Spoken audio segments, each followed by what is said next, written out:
Welcome to In Their Words, a podcast from UPMC in Central PA and the UPMC Pinnacle Foundation, where we share the stories of the people, programs, and partnerships making a difference in the lives of patients and families across Central Pennsylvania. When many of us hear the words palliative care, we may immediately think of hospice or end-of-life care. But as today's guest explains, palliative medicine can be so much more. An additional layer of support for patients and families navigating serious illness, helping them manage symptoms, make difficult decisions, and focus on what matters most to them. In this episode, we feature Dr. Robin Hicks, Physician Medical Director of UPMC Supportive Care and Palliative Medicine in Central Pennsylvania. She speaks candidly on what drew her to this deeply personal field of medicine, the relationships she built with patients and families, and the many ways philanthropy has helped her team provide additional comfort and support. From small keepsakes that preserve a loved one's memory to helping fulfill a patient's final wishes. This is a conversation about what it means to care for the whole person and the people who love them. So my name is Robin Hicks. I am the Physician Medical Director of our UPMC Supportive Care and Palliative Medicine team here in Central PA. I have been with the organization since 2018 and became the Medical Director in 2019, about a year later. Our team since that time has expanded quite a bit. We cover all 7 of our hospitals for inpatient consults. We have 7 office locations as well, and a lot of, quite a robust telehealth service, particularly in the outpatient ambulatory world, because we just have patients all over Central PA. And so we're continuing to grow, it seems like all the time, because there's such a need. And we have a lot of people that on our team that are just really passionate about providing this type of care for patients and their families with really serious illness, and to help make things as good as it can be given these really, really tough circumstances. So there's a really big misconception about palliative care. And sometimes when people hear palliative, they automatically think hospice. And that is very understandable. So palliative care largely came out of the hospice movement, and really it originated by identifying that there are patients that still wanted to continue what we consider disease-directed treatment, or, for example, a patient with a cancer diagnosis wanting to continue chemotherapy or radiation treatment or even surgery. And in order to qualify for hospice, someone is not able to continue those treatments, and the focus is fully on symptoms and on comfort for the remainder of their lives, however long that they have left. Palliative care, though, on the other hand, we are able to provide that level of support regarding symptom management, with assistance with existential suffering or psychosocial support, and also really help with medical decisions, in addition to them receiving all of the other treatments that they normally would be. So first, I ask patients and families, have they heard of palliative care? Really to see, are they thinking that we're hospice too? Because we're not. And so to kind of address that right away. But then I always say something like, we are a specialty of medicine, and our team is really here for an extra layer of support. We work right alongside your other doctors, your other medical teams, and we are able to help with medical decisions and symptom management.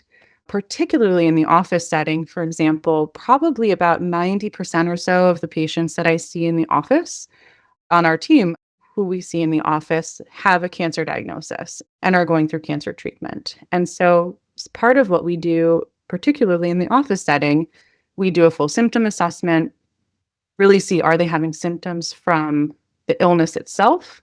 Are they having side effects from treatment? Are they considering stopping treatment because of the side effects? And if they are, and it's because of a side effect or other symptoms that potentially we could help with, oftentimes we help people feel better and better enough so they are able to continue treatment if that's what they want for their care. So we work hand in hand with all of the other doctors. Again, I reference oncology just because since we have a large population of patients that have a cancer diagnosis. And then in the hospital setting, similarly, we can absolutely help with symptom management, whether it's pain, shortness of breath, nausea, mood, if people are really struggling with anxiety or depression symptoms that are directly related to their advanced illness. And then really in the hospital setting, help with very tough medical decisions. So there is, sometimes in the hospital, depending on where folks are at, we have conversations about hospice care if that's appropriate. So it really all depends where each person is at with where they are in their illness journey, what they know and understand about what's going on, what they want for their care. And that's really one of the biggest things that we do is kind of take a step back and look at the big picture. And we're able to do that in conjunction with the other doctors and teams because the other folks are the doctors and nurse practitioners and the whole medical teams. They are the ones that are focusing on the labs and the antibiotics and all of the things that are very necessary and needed. So we can take kind of a step back to make sure that what we're doing is really what each patient wants for their care and help them in some really, really, really tough times. Many years ago, I actually wanted to be a veterinarian until I was maybe middle of high school, and then it shifted to human medicine. I wanted to do pediatrics. So thankfully, the opposite is what I do now, since I do not do pediatric palliative care. But that really morphed, obviously, from pediatrics. Then I wanted to do obstetrics for a little while. Then I thought, oh my goodness, I can do all of that by doing family medicine. So I did my residency in family medicine. And my older sister is a music therapist, and she worked for hospice for many years. And actually, she was the one that introduced me to this field. And I was fortunate enough to do a rotation in medical school with the medical director of a hospice that she worked with during that time. And it was amazing, but it didn't quite click then either, that this general field was what I was going to be really interested in until my second year of residency. So I did my residency at what is now UPMC Lidditz, and there I was able to rotate with the palliative care team at Lancaster General and in the inpatient center in Mount Joy. And it was there during my palliative care rotation that it absolutely clicked. It was just, I saw a palliative care physician have a meeting with a family, and I'd never seen anybody talk to patients or families like that before, really wanting to better know and understand them as people.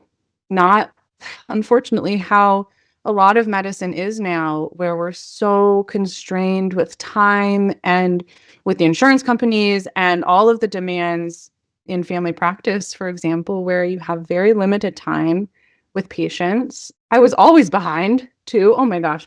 I was 45 minutes, an hour behind all the time because I wanted to really get to know people. And in palliative care, I was able to do that.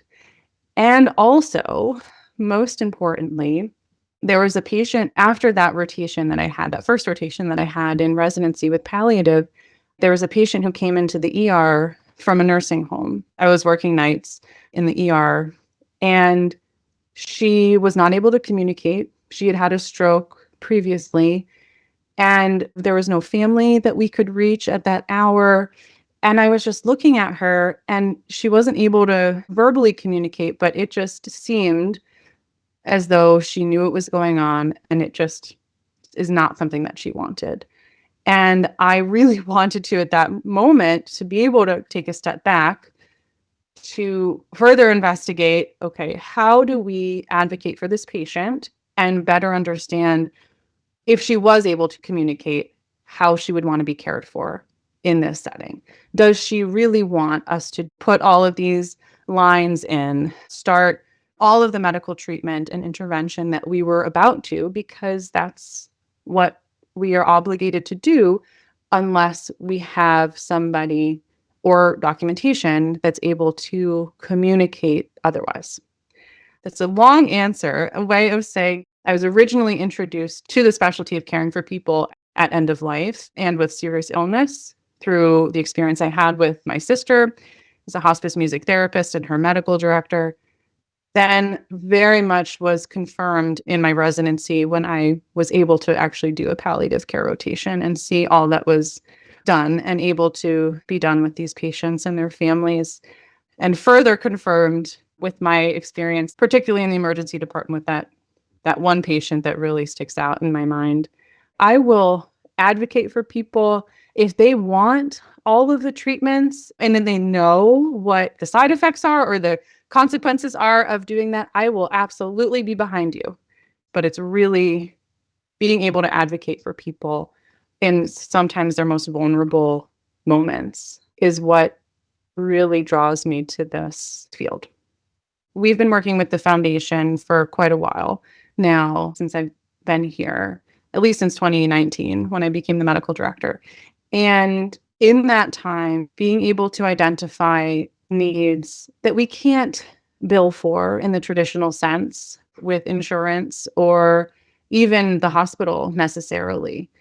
And so one of the pieces actually that I brought from my fellowship training was what are called these memory stones. And so that's really where this first started. Our relationship with the foundation is, and I wish I had one right with me, but the memory stones, they are these clear glass stones where there's a picture on one side. So when you look through it, you can see the picture.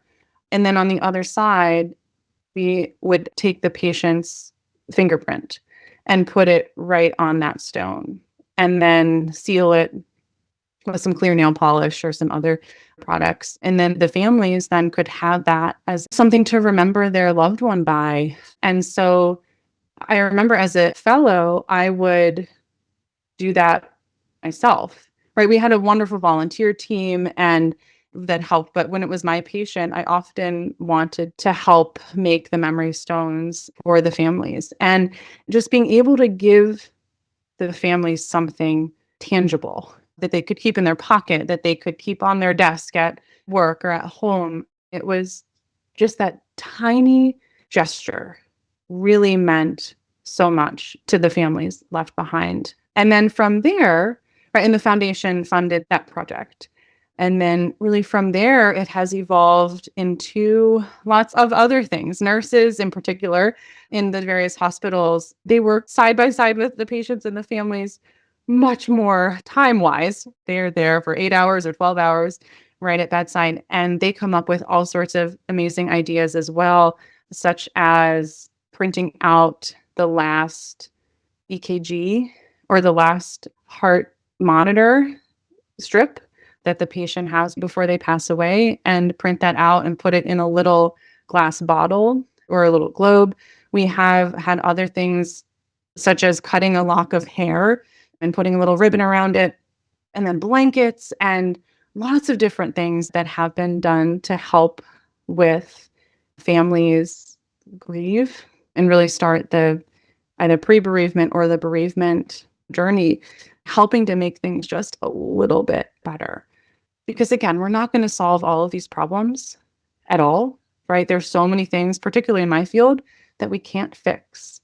But if we could just make it a little bit better, a little bit more tolerable to not only help in that moment, but also as the grief that the families and loved ones who are left behind starts to be kind of intertwined in their essentially new life without that person who's the closest to them.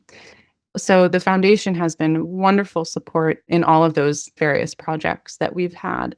And recently, within the last 6 months or so, we were able to receive some additional funding to start a bereavement pilot program where we're going to be doing more intentional legacy projects that are going to be potentially much larger than the memory stones or the locks of hair or the blankets and all those really wonderful things, but really identifying families or loved ones of patients who are really struggling, but also are creative in some ways, or whether are they musicians, are they artists, are they able to with the help of a certified bereavement professional, create something to help with their grief. And so we are starting that now. It's very exciting. We have one person to start. And so that process is going, and I'm excited to share in the future once we are able to say a little bit more about specifically what those projects are going to be. So, very much helping with that. Also, financially, there have been multiple times where the foundation has been able to support patients and families financially directly, not infrequently. Patients end up in our hospital systems and they don't live here. Let's say they're placed in a rehab facility that's far from their original home, but this was the only location that they could get rehab placement. And then they end up in one of our hospitals, but they're an hour and a half, 2 hours away from home. The foundation, for one particular very complicated situation, patient who was sick for a very long time, ended up in our hospital. The family made the most difficult decision to transition them to comfort care after a prolonged hospitalization. That patient lived 2 hours away. The family was not able to afford, they wanted her to, if at all possible, to be closer to them during her final days. And the foundation was willing to pay for that transportation from our hospital 2 hours away to get the patient where the family knew she wanted to be at end of life. Couldn't have happened if we didn't have the foundation support. Another situation most recently, patient was in the hospital, very close to end of life, did not want to pass away in the hospital setting. Family could not afford to have this patient at home with 24-hour nursing. That's extremely expensive. And they were hoping to get this patient placed in a nursing facility or a hospice residence. And the foundation offered and agreed to support this family financially to pay for room and board to help fulfill this patient's wish and strong desire to spend the last days just not in a hospital setting. And when I spoke to the nurse practitioner who was caring for this patient, she said the look of relief on the family's faces when she told them that the foundation was going to support this. She said that it looked as though she told them they won the lottery. I wasn't present to see this, but just hearing what she said, I mean, it was just the room changed, the tone, the feeling. It was just completely different. And that gift is not just for that specific patient. It has that trickle down effect for the family. Now is going to have that memory of them at the end, not in a hospital setting, even though we try to make it as warm and as comfortable as possible. But that is going to carry then through potentially even generations as they are, working through the grief of losing this. And also this patient, they were young too. So an added layer. And I could go on and on and on about all the ways that the foundation has been able to help us. And I will just say too, that although we've been talking about how we are helping the patients and their loved ones, this also helps the staff and helps us. I mean, it's heavy stuff, caring for folks that are faced with the most difficult moments of their lives. And it can weigh on us as we're caring for them. And being able to offer a little bit extra also helps us sustain this work, knowing that, yes, we have to work in the confines of the system, the healthcare system, insurance, all of that. But being able to offer these things, it's so heartwarming and really helps us be able to continue this work. So that has been a journey, I will say. And there are some days where I feel balanced and feel like I'm doing well with that. There are other days that I need to catch myself to be like, okay, you're bringing this home. And so I've done a lot of various things over the years, taking care of myself physically and mentally helps a lot. I have two young children, and so they also help bring me out of whatever I'm feeling, and a wonderful husband who is also a physician too. So we don't quite need to do this quite as much anymore, but we had to set limits for each other to talk about medicine. So we would set a timer, especially early on in our careers and our relationship. We say, all right, we each get 5 minutes to vent about whatever happened today. And then we're not talking about medicine anymore the rest of the night. And that really helped too, because we're like, okay, we know we can get it all out. And there's someone else who's going to really understand what we went through that day. And then we're going to move on with our day. So being able to hold space for whatever really rough thing happened that day, and also recognize the impact that I did the best that I could. And that has really helped. And I will do some mindfulness practices as well, just being really intentional about, particularly if there's a patient or family that potentially reminds me of someone in my family or myself, even. There have been a few times that that's come up, and just leaving myself, even if it's 5 minutes, right? Or even less, if it's like 30 seconds in the stairwell where I'm just like, okay, that was really rough. And here is the light that I'm seeing too with this, whatever situation it was. Being able to first acknowledge when there are particular cases or situations that you're having what we call countertransference, or a patient or family reminding you of someone you love or yourself, and giving yourself a little grace and some time to, even again, if it's a few minutes, to process what happened. Having someone in your life, like my husband, who we can just vent to each other, and also having the team that we have. So our palliative care team in Central PA, there is just so many wonderful people on the team. Well, for many reasons, but if you have a challenging family meeting or a situation that you're getting too close to or caught up in, and being able to share that with someone on our team, whether it's, another physician or nurse practitioner or a medical assistant or a nurse or social workers or a practice manager, they all get it. And so this work you cannot do alone. It's a team approach, and we need everybody in all the disciplines to be able to make it happen. One of my dreams, a big dream, is to have a place where we can have our patients who are not able to go home for whatever reason to go.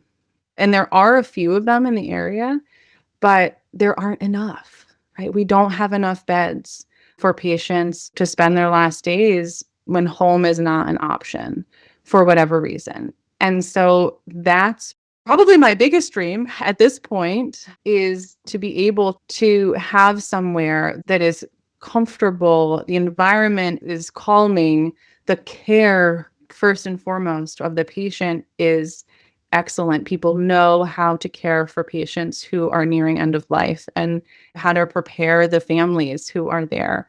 I think the Mount Joy Inpatient Center, for example, I spent some time there as a resident, and I loved it there. It's in Lancaster County, and people aren't able to drive that far sometimes. So that would be a really big dream of mine, to have a hospice residence that is primarily for patients in our system, that we can have them go and spend their last days there, out of the hospital setting where hardly anyone wants to be at end of life, when they can't go home for whatever reason. And then from a departmental side of things, we have 2 new physicians starting this summer, which is amazing in so many ways, but we are going to be able to expand our services even further. So opening up a couple new clinics, eventually having palliative care in nursing home settings, which we have never been able to do with our system, providing more intentional resident and fellow education in palliative care, to spread the word, to provide that education to formative minds. People want to learn, and then we'll be able to carry those skills to whatever specialties they end up in. Eventually, I want to start a palliative care fellowship program where we can train more physicians to be in this field. And so that is very needed. Well, I'm excited for our new physicians for many, many reasons, but the demand for palliative care physicians, because hospital systems and cancer centers and everyone across the country are really getting it now, and what we can do and how we can help support their patients and their families. And they want more palliative care, which is amazing. It's so great. And we need more physicians to be able to do it.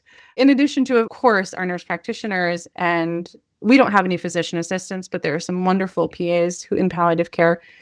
We need more of us. And I would love to be able to do that in the hopefully near future, now that we have some more physicians coming. And then working more on this bereavement pilot program and hopefully expanding that even further and having more disciplines involved in our palliative care department that are not as clinical as a physician or nurse practitioner as we have to be. Not necessarily a question, but just something I just wanted to kind of elaborate on a little bit too. A lot of the work that Dr. Hicks has been talking about, especially the things that we are working on with the memorial service and our bereavement coordinator and education, is very much thanks to an incredible organization called Cancer Legacy in Action Project. This group was brought to us a few years ago, and they do a lot of support for families after somebody passes away, again, most likely in cases of cancer. And it really helped us as a system and as a foundation to take a deeper dive into how we are supporting families during the palliative care process and the bereavement care process. Our thanks to Dr. Robin Hicks for sharing her perspective, her passion for palliative medicine, and the extraordinary care she and her team provide to patients and families. As Dr. Hicks shared, there are times when we may not be able to change what a patient or family is facing, but we can find ways to make their experience a little better. Through the generosity of donors to the UPMC Pinnacle Foundation, her team has been able to provide meaningful support that extends beyond traditional medical care, from keepsakes and bereavement resources to helping honor a patient's wishes during some of life's most difficult moments.